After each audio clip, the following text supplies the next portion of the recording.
오늘 하나님께서 저희들에게 주신 말씀은 너희 믿음의 덕을 이라는 설교 제목으로 베드로후서 1장 5절 한 말씀이 되겠습니다. 자, 우리 한 절이니까요. 우리 서로 똑같은 목소리로 합독하도록 하겠습니다. 자, 시작. 이러므로 너희가 더욱 힘써 너희 믿음의 덕의 지식을. 아멘. 자, 우리 다 같이 반갑게 인사 나누겠습니다. 주위 분들 보시고요. 예수님 이름으로 사랑합니다. 잘 나오셨습니다. 사랑합니다. 아멘. 자, 일주일의 삶이 평안하셨습니까? 아멘. 평안하시기 바랍니다. 기필코 평안하셔서 삶에서 간구하는 소원이 모두 이루어지시기 바랍니다. 그런데 성도가 가진 이 간구하는 소원은 내가 어떻게 살아가는가로 나의 중심이 어디에 있는가로 결정이 나는 겁니다. 하박국 선지자는요 이렇게 말합니다. 하박국 2장 4절의 말씀입니다. 보라, 그의 마음은 교만하며 그의 속에서 정직하지 못하니라. 그러나 의인은 믿음으로 말미암아 살리라 라고 기록이 되어 있습니다. 자신을 중심으로 사는 사람은 교만합니다. 그리고 정직하지 못합니다. 왜? 항상 내 이익을 추구해야 되기, 내 유익을 추구해야 되기 때문에 순간순간 변할 수 있습니다. 그러나 의인은 하나님이 선택한 백성은 오직 믿음으로 말미암아 사는 겁니다. 하나님이 변하지 않으시면 우리는 변할 수가 없습니다. 하나님의 말씀을 통해서 살아가는 사람들은 항상 그런 겁니다. 이런 믿음이 어떤 믿음이냐에 따라서 열매가 다르다는 겁니다. 하나님의 권위를 인정하는 믿음이냐, 아니면 그냥 무시하거나 별 관심 없이 대하는 믿음이냐로 열매는 다르게 나타나는 겁니다. 오늘 말씀을 통해서 하나님의 권위를 인정하는 믿음으로 여러분들은 변화되시기를 부탁드립니다. 그래서 그 변화된 그 믿음에 합당한 복을 누리게 되시기를 예수님 이름으로 축원합니다. 아멘. 자, 믿음 이야기를 조금 더 하고 가겠습니다. 지난주에 말씀드렸습니다. 지난주에 말씀드린 그 핵심의 내용은 뭐죠? 구원에는 영혼의 구원과 삶의 구원이 있다고 말씀드렸습니다. 우리가 흔히들 이 부분에 대해서 많이 질문을 받잖아요. 구원 받으셨습니까? 뭐 이렇게 물어볼 때 어떻게 보면 선뜻 네, 저는 받았습니다 라고 말할 수 있는 사람 좀 흔치 않아요. 왜 그러냐면 사실 성경에서 말하는 말씀은 알고 있지만 내 삶의 모습이 하나님을 따르는 것 같지 않거든요. 말씀대로 지켜 사는 것 같지 않거든요. 그러다 보니까 주춤하죠. 예, 그래서 뭔가 우리가 이 대목에서부터 핵심을 정확하게 주제를 이해하고 가야 된다. 천국에서 영원히 살겠다는 구원은 뭐예요? 믿음으로 얻는 겁니다. 믿음으로 받는 겁니다. 예수 그리스도가 나의 죄를 대신해서 십자가에서 돌아가셨다는 것, 그렇죠? 그것을 믿음으로 나의 죄는 허물을 벗어버리고 하나님의 자녀로서 살아간다는 그 믿음, 예수님 때문에, 그렇죠? 또 그 예수님이 십자가에 돌아가신 후 한 3일 만에 죽은 자 가운데서 부활하셔서 우리의 소망이 되시고, 예수님이 부활하셨기 때문에 우리도 부활할 수 있다는 그 소망을 가질 수 있는 거죠. 우리의 소망이 되시고 또 다시 오르신다는 사실을 믿음으로 우리는 뭐예요? 영혼의 구원을 얻게 되는 겁니다.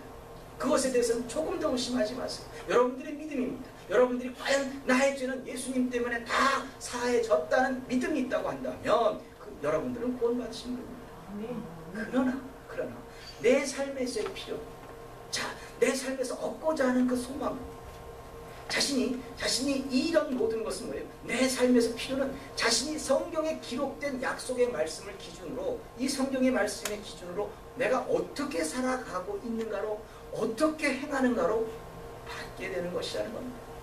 다시 말하면 그래요. 이것이 삶에서 행위로 받는 구원입니다. 여러분들 한번 생각해 보세요. 여러분들 모두가 돈이 필요하시죠?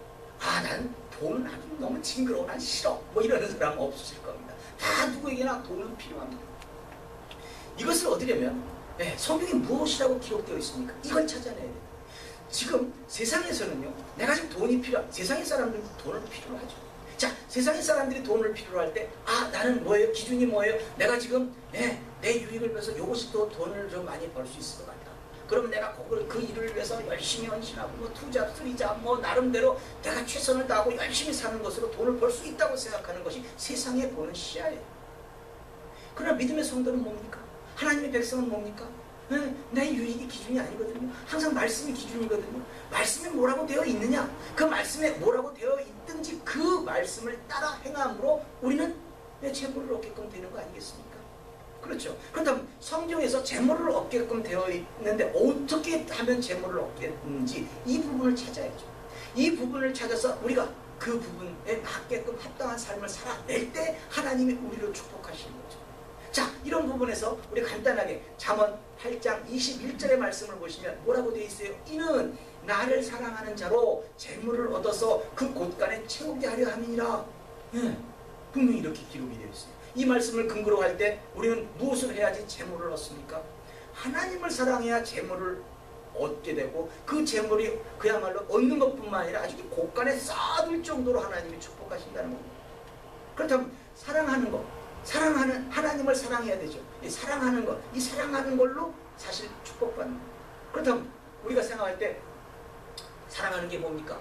우리가 인간 관계에서 서로 피조물들끼리 사랑하는 게 어떻게 사랑하는 거예요? 사랑하면은 그 상대방의 요구사항을 들어주는 겁니다. 상대방이 원하는 거를 아예 경청을 하고 잘 이끌어줍니다. 오히려 상대방이 말을 안 해도 알아서 지어줍니다. 그렇죠? 그게 서로 사랑하는 사이의 관계입니다. 그렇다면 성도가 하나님을 사랑하는 방법은 무엇이겠습니까? 말씀이죠. 하나님의 말씀하시는 말한 거 아니에요. 하나님이 말한 이 내용을 우리가 지키는 것, 순종하는 것, 이것이 하나님을 사랑하는 방법입니다. 그래서 결국 우리가 하나님의 말씀을 순종할 때 우리에게 재물을 주시겠다. 그것도 곳간에 쌓을 정도로 충분히 주시겠다고 하는 것이 하나님의 말씀입니다. 또 잠언 22장 4절의 말씀을 보시면 여기 이렇게도 기록되어 있습니다. 겸손과 여호와를 경외함의 보응은 그거에 대한 어떤 대가는 재물과 영광과 생명이라 이렇게 기록이 되어 있습니다. 자, 여기서는 무엇이라고 합니까? 겸손하라고 합니다. 그래야 돈을 벌 수 있답니다. 그리고 하나님을 경외하라고 합니다. 하나님의 권위를 인정하라고 하는 겁니다. 경외라는 건 하나님의 권위를 인정하는 겁니다. 왜 그렇습니까? 모든 것이 성도는 자신의 생각과 자신의 판단으로 사는 게 아니기 때문에 그렇습니다. 하나님이 우리를 향해서요 가장 걱정하고 계신 것은 뭐냐면 이거예요. 우리가 충분히 하나님으로부터 복을 받을 수 있는 모든 것은 하나님은 준비해 두고 계세요. 근데 우리가 그 받을 만한 그 뭔가 잘못 줬다가는 잘못될 것 같아서 우리가 더 망가질 것 같아서 하나님은 지금 지켜보고 계시는 거예요. 자, 하나님이 우리를 향하신 걱정하고 계신 것은 신명기 8장 17절 말씀을 보시면 이렇게 되어 있어요. 또 두렵건대 하나님도 두렵대요. 네가 마음에 이르기를 내 능과 내 손의 힘으로 내가 이 재물을 얻었다 할까 하노라. 내가 말이야 돈좀 벌어. 내가 열심히 일했거든. 그런데 돈 벌었어. 라고 하겠다는 그 자체가 아니라는 거죠. 그러면서 이어지는 18절에서 뭐예요? 내 하나님 여호와를 기억하라. 그가 네게 재물 얻을 능을 주셨습니다. 이같이 하시면 내 열조에게 맹세하신 언약을 오늘과 같이 이루려 하심이니라. 하나님의 말씀은 달라요. 세상에서는 자기가 열심히 최선을 다해서 투잡, 쓰리잡 마음껏 뛰면 돈을 벌 거라고 생각하지만 하나님의 말씀은 아니라는 거죠. 내가 너한테 재물을 얻을 능을 주었으니까 너희들이 재물을 얻었다는 거죠. 이게 결국 뭐예요? 이 약속된 사실을 우리가 잊어버리면 어떻게 돼요? 교만해지잖아요. 라는 것이 나타나잖아요. 그걸 염려하신다는 거예요. 하나님께 영광을 돌려야 될 그것을 가로채게 되면 망가지니까 더 이상 인생이 어떻게 회복될 수 없으니까 그걸 걱정하시는 거예요. 이것을 그러면 뒤집어서 한번 생각해 보세요. 뒤집어 생각해보면 결국 나의 손에 돈이 없어. 여러분들 돈 많으신가요? 자, 여러분들 나의 손에 내가 원하는 재물이 없다면 아직 나의 성품은 재물을 얻게 되면 교만할 수 있다는 것이 쬐끔이라도 있다는 거예요. 거꾸로 말하면 그렇다는 거죠. 이것이 여러분들을 향한 하나님의 평가입니다. 그러니까 재물을 얻기 위해서 지금 우리가 해야 하는 것은 뭐예요? 신의 성품에 동참하는 거예요. 겸손. 겸손만 꼭 있는 건 아니죠. 여러 가지가 있죠. 예수님이 가신 그 길, 십자가의 길, 사랑하고 나누고 배려하고 섬기고 용서해주고 하는 그 길, 피조물로서는 도저히 감당할 수 없는 그거. 나같이 원수처럼 내 원수로 여기는 사람 용서한다는 게 돼요. 그 신의 성품에 동참하지 않으면 안 되는 거예요. 그 겸손을 원하시는 거예요. 나는 아무것도 할 수 없다. 오직 나는 내게 능력 주시는 자 안에서 모든 걸 할 수 있다는 그 겸손의 성품이 완성되어야 나는 부자가 될 수 있다는 거죠. 지난주 본문 말씀이었습니다만 베드로후서 1장 4절의 말씀을 보시면 그래요. 여기 나와 있는 게 뭐예요? 신의 성품에 참여하는 자가 되게 하려 하였으니라고 나와요. 신의 성품에 참여하는 자가 되어야지만 결국 예수님의 성품으로 변화를 받아야지만 결국 성도는 복이 임하고 부자가 될 수 있다는 겁니다. 예수님 말씀하십니다. 마태복음 11장 29절에서 나는 마음이 온유하니 나는 마음이 온유하고 겸손하니 나의 멍에를 메고 내게 배우라. 그러면 너희 마음에 쉼을 얻으리니. 자, 쉼을 얻어요. 금신 걱정이 없어져요. 지금 예수님 자신도 뭐라고 말씀하시냐면 온유하대요. 겸손하대요.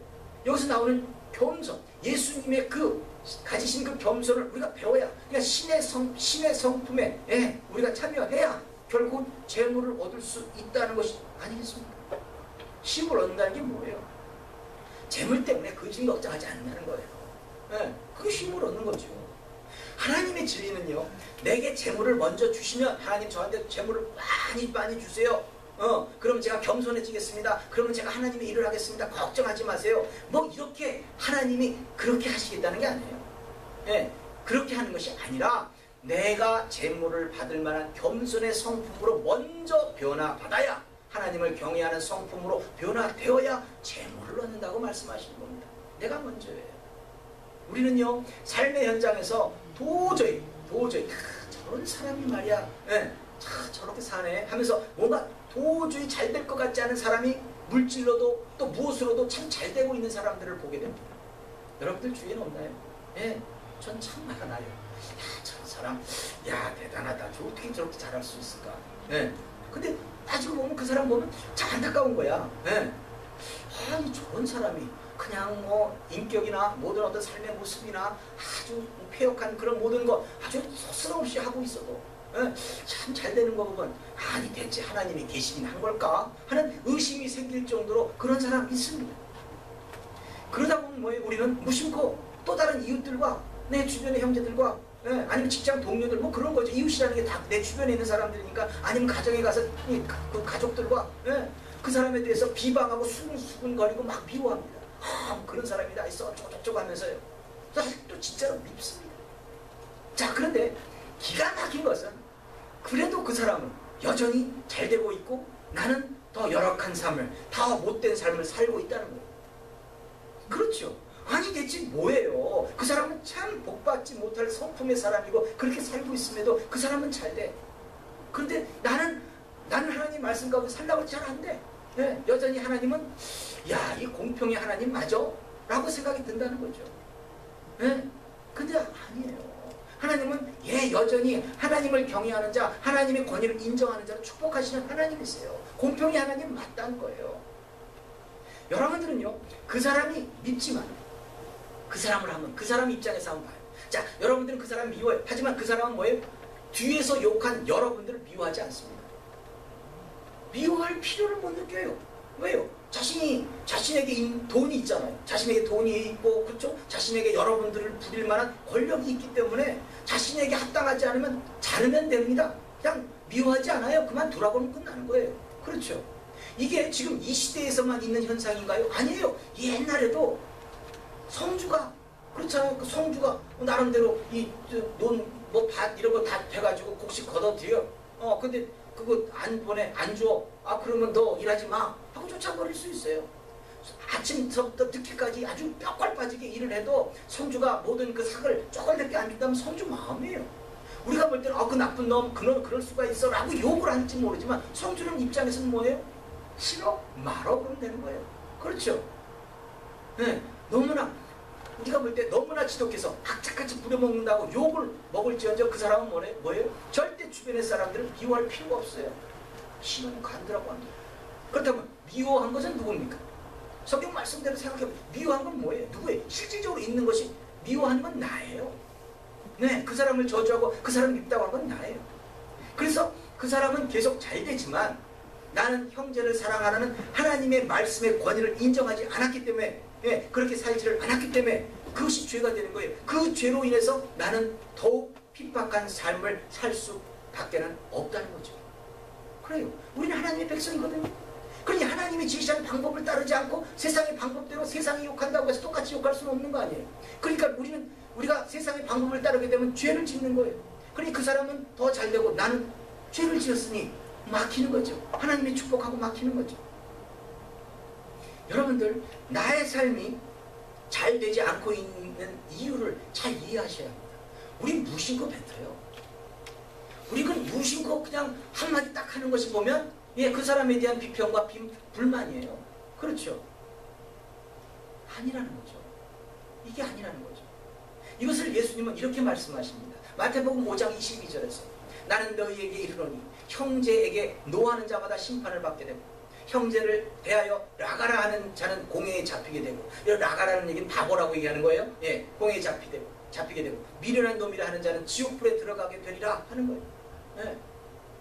예수님이 이렇게 말씀하시는 이유가 뭐예요? 이 예수님이 말씀하시는 바로 전의 이야기는 살인하지 말라는 거예요. 살인하는 거하고 지금 이 형제를 미워하는 거하고 같다고 하면서 말씀하신 내용이에요. 내가 생각할 때 그 사람만큼 나쁜 사람이 없다고 해요. 또 모든 사람들이 내가 지금 생각한 것처럼 다 똑같이 그렇게 생각한다고 할지라도, 그래서 그 사람이 욕을 먹을 만한 사람이라고 해도 성도에게는 이웃과 형제들에게 욕하지 말라고 하는 것이 뭐예요? 하나님의 권위예요. 이 말씀의 권위예요. 그렇지 않습니까? 그 사람이 나쁘다는 거 하나님도 알고 계세요. 그 사람에 대한 어떤 대가를 치르는 건 하나님과 그 사람과의 관계예요. 나는 그 사람 때문에 내가 복받아야 될 것을 왜 못 받습니까? 난 욕만 하지 않으면 되는 거예요. 그냥 순종하면 되는 거예요. 언젠가는 그렇게 된다면 언젠가는 하나님 앞에 득지한 그 사람이 벌을 받는 거죠. 하나님이, 내가 하는 게 아니라. 이것이 성경에 나온, 성경에 기록되어 있는 내용이에요. 그렇죠? 그 사람이 나쁘다는 거 하나님도 알고 계세요. 그러나 분명한 것은 내 주변에 그 나쁜 사람을 두신 이유는 내가 그 환경을 어떻게 반응하는가로, 나의 폐부가, 나의 가슴이, 나의 마음이 어떻게 움직이는가를 보시기 위해서, 결국에는 하나님은 나를 축복하기 위해서 그 나쁜 사람이 내 주변에 있는 것인데, 그것을 넘지 못해서 마냥 아웅다웅하고 있으니 언제까지 그렇게 하시렵니까? 그렇죠? 영적으로요, 눈을 좀 떠보시기 바랍니다. 하나님은 이렇게 일하십니다.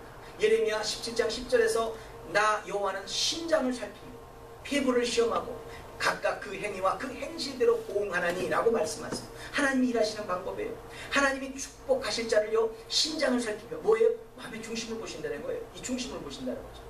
그리고 폐부를 시험하고, 폐부가 뭡니까? 그게 가슴이에요. 가슴에 뭐가 있어요? 마음이 있어요. 이 마음이 가는 방향을 시험하신다는 거예요. 시험하신다는 거예요. 하나님 말씀대로 가고 있는 것인지 시험하시고 그 각각의 행위와 그 행실대로 응답하신다고 기록되어 있습니다. 어느 누구도요, 예외일 수 없는 이 진리 앞에서 뭐 다른 것은 없을까? 하나님의 복받는 뭐 다른 길은 없을까?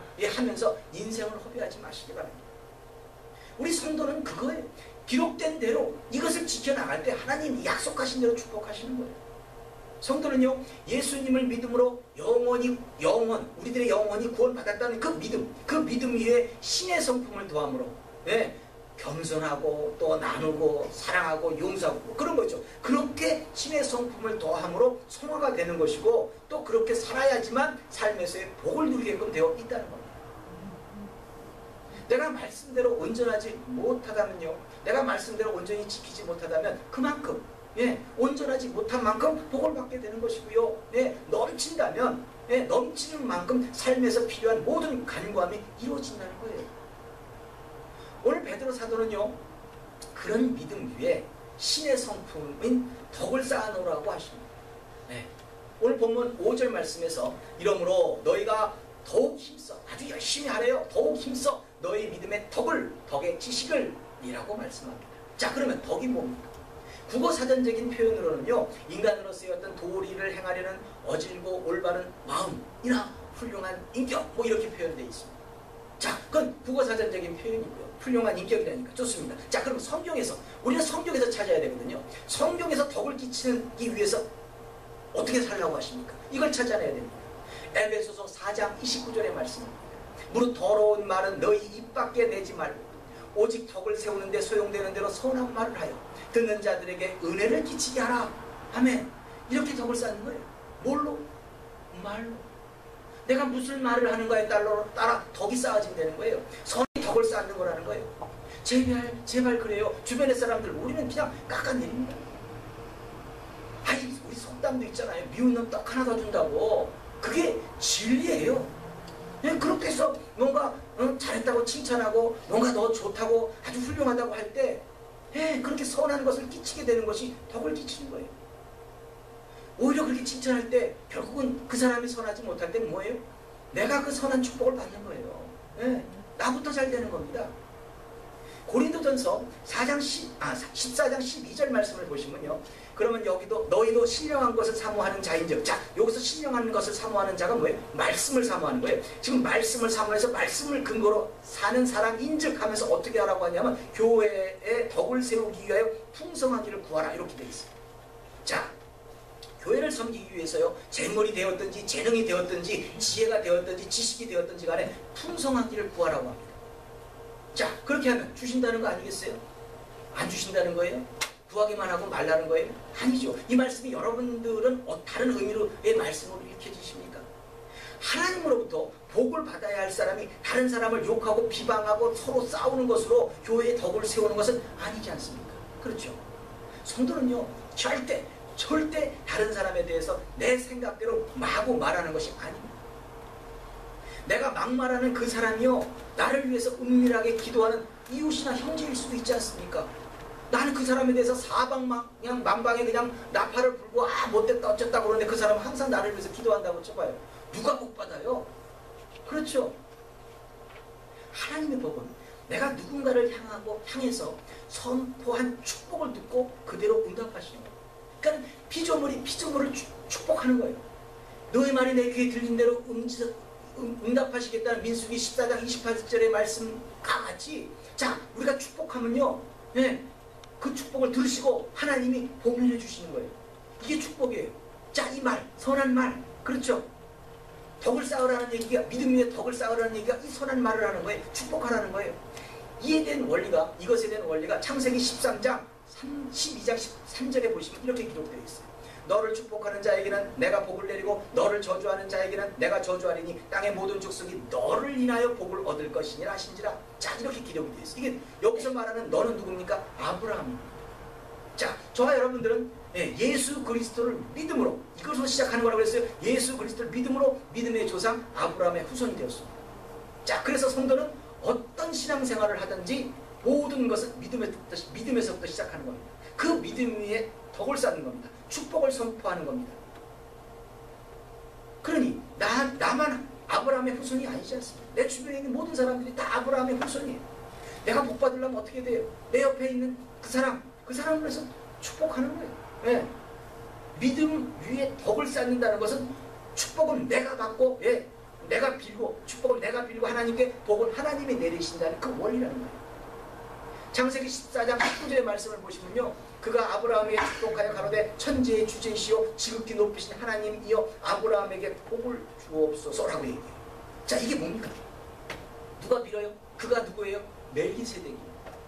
하나님 나 축복하세요. 나 아니에요. 자, 지금 옆에 있는 아브라함을 갖다 축복한 겁니다. 창세기 14장 18절 그 바로 전절을 보면요. 살렘 왕 멜기세덱이 떡과 포도주를 가지고 나왔으니 그는 지극히 높으신 하나님의 제사장이었더라고 얘기를 해요. 그렇죠? 결국 멜기세덱이 아브라함을 축복하였고 하나님은 아브라함에게 복을 주셨습니다. 여기서 또 하나님의 제사장이라고 하니까 이건 제사장이 하는 일 아닙니까? 아니요. 여러분들도 제사장이 아닙니까? 그렇죠. 신약시대를 살고 있는 저와 여러분들은 누구든지 믿음으로 왕같은 제사장이 되지 않았습니까? 그러니까 여러분들이 덕을 쌓는다는 것은 이웃과 형제들을 위해서 축복한다는 거예요. 또 천사들이 축복해도요. 하나님은 복을 주십니다. 이거는 히브리서 13장 2절 말씀을 보시면 손님 대접하기를 잊지 말라. 이로써 부지 중에 천사들을 대접한 이들이 있었느니라 라고 기록이 되어 있어요. 이것은요. 아브라함이 천사들을 대접한 사건을 말하는 겁니다. 이 사건 이후에 천사들은 사라를 축복해요. 이 대접이 뭐예요? 송아지를 잘 구워서 먹이고요. 전병을 구워서 먹이고 천사들을 대접했어요. 이 사건 이후 천사들은요. 사라를 축복하고 1년 후에 아들 이삭을 낳습니다. 그것이 창세기 18장 10절의 말씀입니다. 그가 가라사대 기한이 이를 때에 내가 정녕 내게로 돌아오리니 내 안에 사라에게 아들이 있으리라 하시니 예, 사라가 그 뒤 장막문에서 들었더라 라고 기록되어 있습니다. 이것은 천사들이 축복하고 하나님이 이삭이라는 복을 내려주신 경우입니다. 자, 이 부분도 한번 생각해 보세요. 자신의 뜻으로, 지금 맨 처음에는요, 아브라함이 자식이 없다 보니까 양자 삼겠다고 해요. 그래서 똑똑한 아이를 양자 삼겠다니까 양자 삼은 그 아들 네 아들 아니야 라고 얘기했어요. 그럼 더 기다렸어야 되는 거예요. 근데 없으니까, 자식이 없으니까 인간이 자기의 생각을 하는 거예요. 내 방법을 취하는, 이것이 실수가 된다니까요. 내 방법을 취해서 뭐예요? 지금 현재 그 부인 사라하고 상의를 해요. 그래서 사라가 뭐예요? 자기 몸종 여종 하가를 줍니다. 그래서 하가를 취해서 이스마엘을 낳습니다. 그리고 난 다음에 아브라함은요 17년 동안 하나님을 대면하지 못합니다. 네.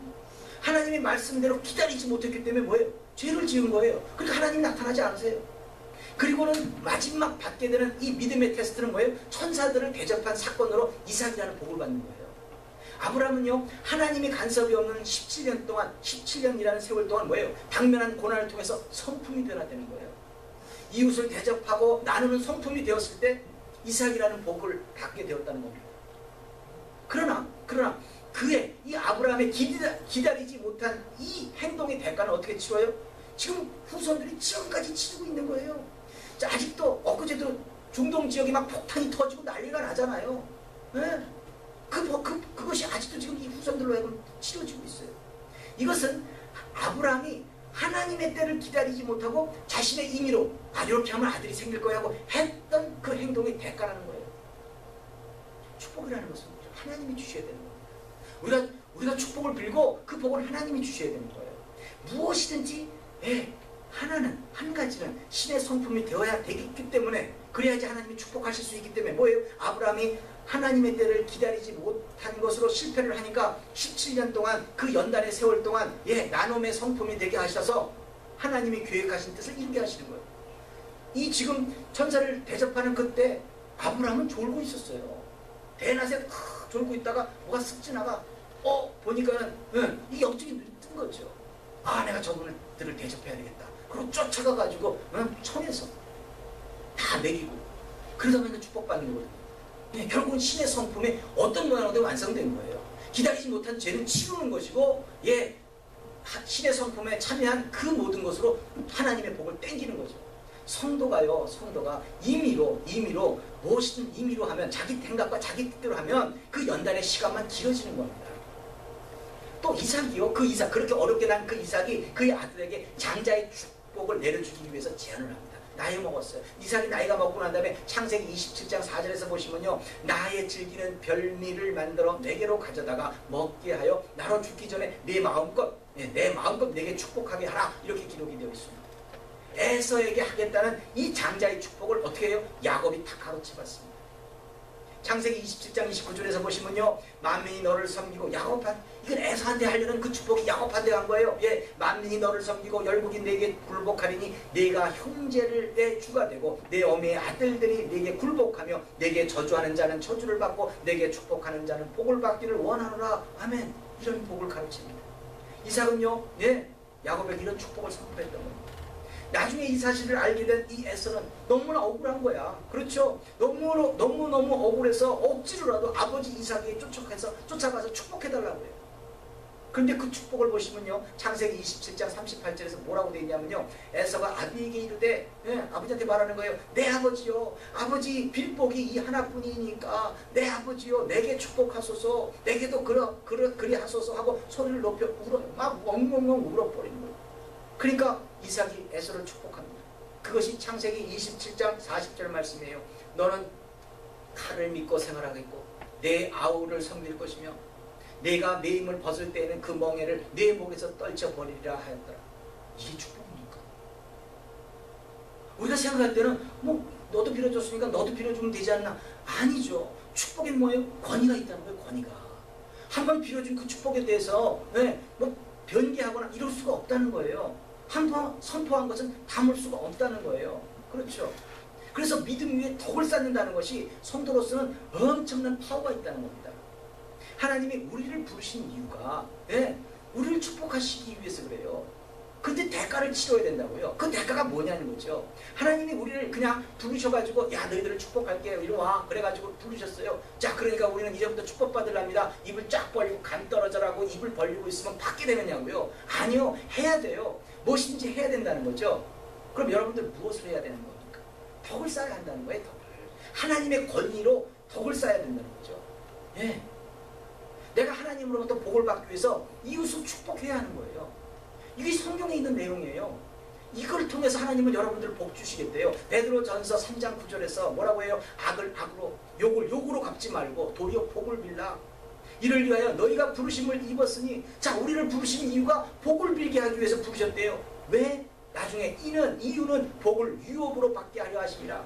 우리들에게 복을 유업으로 그냥 직업으로 받아. 예. 얼마나 멋있는 얘기예요. 예. 이렇게 진리의 말씀이 성경에 기록되어 있음에도 언제까지 이웃과 형제에게 유혹하고 미워만 하시겠어요?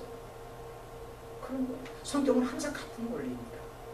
여러분들의 마음에 평안이 있어야 하겠다면 내 마음에 근심이 없고 난 평안해지고 싶어. 나 평안을 주세요. 평안 주세요. 성경은 그렇게 얘기하고 있잖아요. 여러분들이 지금 평안하겠다고 한다면 성경이 말하는 그 방법을 따라야 되는 거 아닙니까? 우린 성도니까. 세상의 방법으로 뭔가 내가 편해질 수 있는 거, 뭐 좀 너무 스트레스를 받았으니까 뭐 술을 먹겠다, 뭐 즐기겠다. 이 개념이 아니잖아요. 성도는 그럴 수가 없잖아요. 성도는 항상 하나님의 말씀 가운데 길을 찾아내야 되는 거 아니겠습니까? 그런데 평안하려면 마태복음 10장 12절부터 13절까지의 말씀입니다. 그도 그 집에 들어가면 평안하기를 빌라. 나 평안이 아니라 상대를 위해서 빌어주래요. 그 집이 이에 합당하면 너의 빈 평안이 거기 임할 것이요. 만일 합당치 아니하면 그 평안이 너에게 돌아올 것이라. 여러분들이 축복하는 건요 없어지는 게 아니에요. 그 사람이 받든지 아니면 나한테 돌아온다는 거죠. 얼마나 멋있어요. 그만큼 권위 있는 거예요. 여러분들의 입술의 고백은, 입술의 선포는, 성도는요 예수 그리스도라는 믿음 위에 덕을 행함으로 복을 받게 되는 겁니다. 덕을 쌓는 방법은 뭐라고요? 성도가 축복하는 거예요. 축복하는 거. 1908년에요 나폴레온 힐이라는 사람은요 멜 데일러스 무슨 매거진의 그 신입 기자였답니다. 그 신입 기자 시절에 이 당시에는 그 철광왕이었던 그 앤드류 카네기, 그 카네기에 대해서 인터뷰를 할 수 있었다고 해요. 근데 아마 그 앤드류 카네기가 나름대로 그 힐의 어떤 그 능력이나 이런 것들이 참 돋보였나 봐요. 그래서 힐에게 제안을 합니다. 삶에서 인생의 그 삶에서 성공하는 법칙을 연구해달라고 제안을 합니다. 보통 대부분의 사람들도 반드시 성공할 수 있는 성공의 법칙을 찾아주시오. 당신이 연구하는 동안에 비용을 후원해드리겠습니다. 이 제안이었습니다. 이런 카네기의 제안을 받은 힐은요 평생을 살면서 세계 최대의 거부로 이름을 날린 사람들의 그 명단과 다른 어떠한 성공한 사람, 나름대로 자기의 전문 분야에서 성공한 사람들의 명단을 다 작성했답니다. 그리고 그들의 삶에 대해서 조사하기 시작했습니다. 그는 앤드류 카네기, 토마스 에디슨, 찰스 슈아프, 마셜 필드, 윌리엄 듀런트, 월터 크라이슬러 등 아무튼 세계적인 거부들, 그 거부들이랑 성공한 사람들을 통해서 연구를 했습니다. 그런데 결론을 돋아내긴 했는데, 뭔가 찾아내긴 했는데, 이 부분에 대해서 찾아낸 부분이 그거예요. 다 틀리더라는 거예요. 그걸 찾아냈어요. 다 틀릴 수밖에 없지요. 다 틀리다는 거예요. 공통적인 원리는 찾아낼 수 없이 각자 나름대로 뭔가 다 틀린다는 거죠.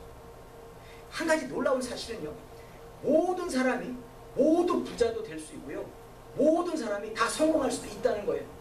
어떤 경우에든지 간에, 어떤 사람들인지 간에 자신이 갖고 있는 삶의 특성이, 나의 삶의 특성이 성공의 조건이라는 사실이에요. 힐이 연구한 이 자료에 따르면요, 그들의 공통점은 다른 사람에게 없는 자신들만의 독특한 차별화. 이 독특한 차별화가 굳이 재능이라고 생각하지 마세요. 환경일 수도 있는 거예요. 그런 것이 있었다는 거예요. 그렇다면 결국 차별화를 통해서 뭔가 우리는 성공할 수 있다는 거예요. 여러분들이 생각할 때 토마스 에디슨, 발명한, 모르는 사람 없어요. 그 사람이 무슨 환경이 좋았나요? 아니에요. 환경 하나도 좋은 게 없었어요. 다만 그 사람이 붙잡고 있었던 건 뭐예요? 1%의 영감, 99%의 노력, 꾸준히 실패하더라도 또 하고 실패하더라도 또 하고 이게 그 사람이 가진 달란트고 그 사람들이 토마스 에디슨이 성공할 수 있는 계기가 됐던 거예요. 그렇죠? 카네기 나름대로 열심히 일했어요. 하나님의 말씀 가운데 살아 모든 부를 이룬 사람이 카네기예요. 그래서 그 차별화를 통해서 부자가 될 수 있었어요. 다 틀려요. 여러분들 생각할 때, 여러분 살 때, 나는 아버지가 가난하기 때문에, 나는 아버지가 가난한 이 숙명으로 태어났기 때문에, 이 사건 때문에, 왜? 나는 어쩔 수 없이 가난할 수밖에 없어. 이렇게 생각을 하고, 그렇게 살면 그 가난에서 벗어날 수 없습니다. 그러나 내가 설령 그 가난한 부모가 아니라, 아예 그 부모조차도 없어. 설령 고아로 태어났다 해도 내가 무엇을 표대로 살아가는가로 결정이 나는 거예요. 그렇지 않습니까? 우리가 흔히 알고 있는 돌아가셨지만 정주영 씨, 아니 그 강원도 깡촌놈 아니에요? 그 속에서 시작한 거 아닙니까? 이런 거는요 얼마든지 찾아낼 수 있는, 그 사람이 만약에 부자의 아들, 아마 그 아주 그냥 부농의 아들이었다면 오늘날 현대는 없어요. 왜? 아버지 재산 탕진하기 바쁘지, 자기가 뭘 이루겠다고 자동차 사업을 하고 뭘 이루어요? 안 해요. 내가 주어진 차별화된 이 환경, 아주 열악한 여건이 내가 어떻게 보고 어떻게 살아가느냐로 난 성공할 수도 있고 실패할 수도 있다는 거예요. 인생 성공의 비결은요, 그런 거예요. 또 이 힐이라는 사람이 간디에게 찾아가서 인터뷰를 했대요. 여러분들 알다시피 간디는 인도에서 참 훌륭한 사람이에요. 그 사람의 그 여러 가지 업적을 통해서, 그러나 그 인도가 제대로 섰어요. 그렇지만 그 사람이 삶의 모습은 어땠어요? 가난했어요. 민족의 지도자였지만. 그런데 이렇게 얘기를 해요. 그 힐이 그 간디한테 쫓아가서 지금 이렇게까지 성공하신 그 이유를 딱 물어보니까 뭐라고 얘기하냐면, 제가 살아가는 모습을 살펴보세요. 제가 평소에 어떻게 생활하고 먹고 앉고 말하고 행동하는지를 살펴보세요. 저의 이 모든 것을 합한 것이 제 신앙입니다. 이렇게 얘기를 하고 있어요. 여러분 이게 이해가 안 되세요? 자, 내 삶의 모습이 관건이라는 거예요. 내 삶의 모습이. 내가 지금 누군가를 위해서 축복하는 삶을 표대로 삼고 축복할 때 내가 복받는 거예요. 이건 어디에 있는 내용이에요? 성경에 있는 내용. 이것이 내가 차별화될 수 있다고 한다면 그렇게 하시면 우리는 복받아요. 내가 누군가를 위해서 섬기고 나눌 때 나의 삶에서 물질로 고생하지 않습니다. 여러분들이 가장 적합한 하나님의 말씀을 행동 강력으로 삼을 때, 붙잡으실 때 여러분들은 인생이 성공된다는 거예요. 그렇게 주어진 삶에서 성도가 살아간다면 누구나 성공하고 누구나 부자가 된다는 이야기예요. 나의 삶의 모습이, 지금 여러분들의 삶의 모습이 신앙입니다. 나의 삶의 모습이 내가 어떤 믿음을 가지고 있는지 알려주는 겁니다. 여러분들은 모든 것을 하려 하지 마시고요, 단 한 가지라도 확실하게 여러분들의 그 믿음 위에 덕이 되는 일을 하시기 바랍니다. 뭔가 좀 차별화를 가지시기 바랍니다. 다른 사람들을 축복하시든지 사랑하시든지 물질을 나누시든지 하나님의 약속의 말씀을 행하여 보시기 바랍니다. 이것으로 여러분들이 가진 삶의 문제를 해결받고요, 이것으로 하나님을 영화롭게 하는 복이 임하게 되는 겁니다. 이런 축복이요, 일주의 삶에서 충만하게 임하게 되시기를요 예수님 이름으로 축원합니다. 아멘. 기도하겠습니다. 할렐루야. 하나님 아버지 감사합니다. 저희들이 모을 시간인데 이토록 오늘은 재물을 얻는 방법을 허락하시는지 모르겠습니다. 그렇습니다. 저희들의 삶 가운데 저희들이 믿음 위에 덕을 쌓아나가야 됩니다. 그 덕은 축복을 선포하는 그 입술을 통해서 하나님이 저희들을 복내리십니다. 저희들을 부르신 이유가 축복을 선포하라고 부르셨는데 저희들이 축복을 안 선포하고 어찌 하나님의 복을 받겠습니까? 하나님, 저희들의 입술이 항상 축복을 선포하는 입술로 역사하여 주시옵소서. 그와 같은 비오라를 갖게 하여 주시어서 항상 축복함으로, 이웃을 축복함으로, 형제를 축복함으로 하나님의 복이 임하는 놀라운 역사를 충만하게 경험하게 하여 주시옵소서. 하나님의 말씀 가운데 승리하는 삶이 될 수 있도록 인도하여 주시옵소서. 감사하며 이 모든 말씀 예수님 이름으로 기도드립니다. 아멘.